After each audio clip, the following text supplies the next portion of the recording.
S Jaishankar Bharat के वो विदेश मंत्री जो भारत का पक्ष बिना किसी संकोच या दबाव के बाकी देशों के सामने रखने के लिए जाने जाते हैं। जयशंकर के बयान अक्सर निडर, तीखे और टू द पॉइंट होते हैं। एक अच्छे डिप्लोमैट बनने के गुण शायद उन्हें अपने परिवार से ही मिले हैं। परमाणु हथियार का इस्तेमाल भारत पहले नहीं करेगा, ये सिद्धांत देने वाले और कोई नहीं बल्कि एस जयशंकर के पिता के सुब्रमण्यम थे। एस जयशंकर 2019 में भारत के विदेश मंत्री बने थे, जिसके बाद उन्हें फिर से मोदी कैबिनेट 3.0 में विदेश मंत्री की जिम्मेदारी सौंप दी गई है। तो चलिए आज हम एस जयशंकर के विदेश मंत्री बनने के सफर को भी जान लेते हैं। नमस्कार, मेरा नाम है रिया शर्मा और आप देख रहे हैं TV9 डिजिटल। साल था 2011 और तब नरेंद्र मोदी गुजरात के मुख्यमंत्री थे। उस वक्त उन्होंने चीन का दौरा किया था और उसी वक्त एस जयशंकर चीन में भारत के राजदूत थे और पहली बार भी दोनों की मुलाकात वही होती है। जयशंकर 3 साल तक चीन में भारत के राजदूत रहे थे, जो चीन में किसी भी भारतीय राजनयिक का सबसे लंबा कार्यकाल रहा था। इसके बाद उनकी दूसरी मुलाकात नरेंद्र मोदी से तब होती है जब वो भारत के प्रधानमंत्री बन गए थे और अमेरिका दौरे पर गए थे, और तब जयशंकर ही भारत में अमेरिका के राजदूत थे। पीएम मोदी के दौरे की प्लानिंग की सारी जिम्मेदारी एस जयशंकर के कंधों पर ही थी। एस जयशंकर की इस तैयारी से पीएम मोदी बहुत ज्यादा प्रभावित हुए थे। न्यूयॉर्क के मेडिसन स्क्वायर में हजारों भारतीय अमेरिकी लोगों ने पीएम मोदी का स्वागत किया था और इस दौरे को अगर सफल माना गया है तो इसका श्रेय भी एस जयशंकर को दिया गया है। एक इंटरव्यू में एस जयशंकर ने यह भी बताया था कि जब पीएम नरेंद्र मोदी अमेरिका दौरे पर आए थे तो उन्होंने उन पर एक अलग छाप छोड़ी थी। इसके अलावा एस जयशंकर चीन और रूस जैसे देशों में भारत के राजदूत भी रहे थे, यानी अनुभव तो उन्हें अच्छा खासा था। इसके बाद साल 2015 में 31 जनवरी को एस जयशंकर का अमेरिकी राजदूत के तौर पर कार्यकाल खत्म हो रहा था। उससे पहले ही सुजाता सिंह को हटाकर उन्हें विदेश सचिव बना दिया गया।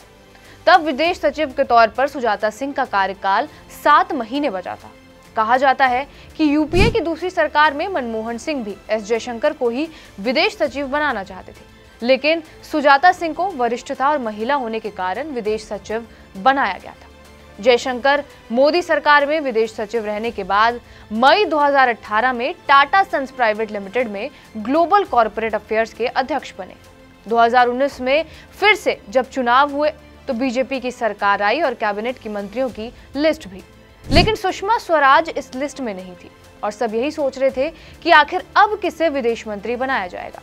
जिसके बाद ये साफ हो गया कि एस जयशंकर को मोदी सरकार में विदेश मंत्री की जिम्मेदारी सौंपी गई। 1955 में दिल्ली में पैदा हुए जयशंकर सरकारी अधिकारियों के एक प्रतिष्ठित परिवार से ताल्लुक रखते हैं। उनके पिता के सुब्रमण्यम एक जाने माने नौकरशाह थे और अंतर्राष्ट्रीय संबंधों के भी जानकार थे। जयशंकर ने अंतर्राष्ट्रीय संबंधों में डॉक्टरेट की डिग्री दिल्ली के मशहूर जवाहरलाल नेहरू यूनिवर्सिटी से ली थी। अब हमने आपको बताया कि कैसे एस जयशंकर की पीएम मोदी से मुलाकातें हुई और जिसके बाद विदेश मंत्रालय तक उनकी राह पहुंच पाई। अब एस जयशंकर के राजनयिक के तौर पर पहले करियर को भी सिलसिलेवार तरीके से समझ लेते हैं। 1977 में एस जयशंकर भारतीय विदेश सेवा में शामिल हुए थे। 1979 से 2000 तक एस जयशंकर भारत के अलग अलग मिशनों के लिए सचिव के तौर पर रहे। इसमें सोवियत संघ, वॉशिंगटन में सचिव सब शामिल था। इसके अलावा वो राष्ट्रपति शंकर दयाल शर्मा के लिए 1992 में प्रेस सचिव भी रह चुके हैं। इसके बाद उनका राजदूत बनने का दौर शुरू हुआ। 2001 से 2004 में चेक गणराज्य में वो भारत के राजदूत बने। इसके बाद 2004 से 2007 में नई दिल्ली में उन्होंने विदेश मंत्रालय में संयुक्त सचिव की पदवी संभाली। 2007 से लेकर 2009 में सिंगापुर में वो भारत के उच्चायुक्त चुने गए, जिसके बाद 2009 से लेकर 2012 में वो चीन में भारत के राजदूत बने और ये चीन में किसी राजदूत का सबसे लंबी सेवा का रिकॉर्ड था। इसके बाद 2013 से लेकर 2015 में वो अमेरिका में भारत के राजदूत रहे। 2015 से लेकर 2018 में भारत के विदेश सचिव के रूप में उन्होंने काम किया और फिर 2019 से लेकर 2024 में नरेंद्र मोदी 2.0 कैबिनेट में वो विदेश मंत्री बने। 2024 में एक बार फिर नरेंद्र मोदी 3.0 सरकार में विदेश मंत्री बने। ये हमने आपको राजनीतिक सफर के बारे में बताया। अब उनकी किताब के बारे में भी बता देते हैं और उनकी विदेश नीति के बारे में भी। सितंबर 2020 में जयशंकर की किताब आई थी द इंडिया वे। इस किताब में कहा गया है कि 3 ऐसी चीजें हैं जिसने भारत की विदेश नीति को गलत तरीके से दिखाया है। सबसे पहला कारण है जो उन्होंने बताया वो है देश का पार्टीशन। किताब से मिली जानकारी के मुताबिक पार्टीशन की वजह से भारत का आकार छोटा हुआ और चीन का दबाव और अहमियत दोनों ही पहले से ज्यादा बढ़ गई। दूसरा ये कि भारत के आर्थिक सुधार में साल 1991 से ही देरी होना शुरू हो गई, जो एक बोझ के तौर पर देश पर पड़ा। इसके अलावा भारत ने परमाणु हथियार चुनने के मामले में भी देरी की और यही 3 कारण रहे जो भारत की विदेश नीति पर गलत प्रभाव डाल गए।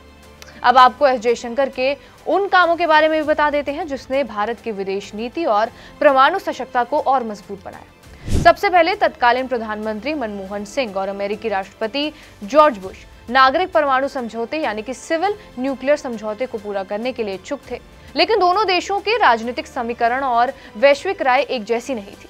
फिर भी जयशंकर ने कोशिशें जारी रखी थी और आखिरकार 2008 में जाकर इस सिविल न्यूक्लियर डील पर साइन हुई और इसका श्रेय कहीं ना कहीं जयशंकर को भी जाता है। एस जयशंकर को रूस, अमेरिका, चीन और एशियन देशों के बारे में एक जैसा ज्ञान रखने वाले राजनीतिज्ञ के तौर पर माना जाता है। साल 2019 में उन्हें पद्मश्री से भी नवाजा गया था। विदेश मंत्री जयशंकर की भारत में बढ़ती पॉपुलैरिटी की सबसे बड़ी वजह यह भी है कि लोग देख रहे हैं कि वो अमेरिका और यूरोपीय संघ जैसी दुनिया की बड़ी ताकतों के सामने डट कर खड़े रहते हैं और भारत का पक्ष लेते हैं। मोदी के मंत्रिमंडल में वो सबसे ज्यादा पसंद किए जाने वाले नेताओं में से एक हैं। एक इंटरव्यू में एस जयशंकर ने यह भी बताया था कि कैबिनेट मंत्री बनने के प्रस्ताव को लेकर उन्होंने 1 महीने तक सोच विचार किया था, जिसके बाद उन्होंने औपचारिक तरीके से भारतीय जनता पार्टी की सदस्यता ली थी। तब उन्हें 2019 में भी विदेश मंत्री की शपथ दिलाई गई थी, तो एक बड़े अखबार में यह लिखा गया था कि मोदी के संकट मोचन को दिलाई गई मंत्री पद की शपथ। जाहिर तौर से एस जयशंकर ने एक डिप्लोमैट और विदेश मंत्री के तौर पर एक अलग छाप छोड़ी है और कहीं ना कहीं वैश्विक स्तर पर भी भारत को सही तरीके से दिखाया है। बहरहाल एस जयशंकर से जुड़े इन किस्सों के बारे में और उनके बारे में जो ये वीडियो बनी है उस पर आपकी क्या प्रतिक्रिया है, हमें कमेंट बॉक्स में जरूर बताएं। बाकी देश और दुनिया की तमाम बड़ी खबरों के लिए बने रहिए हमारे साथ TV9 डिजिटल पर।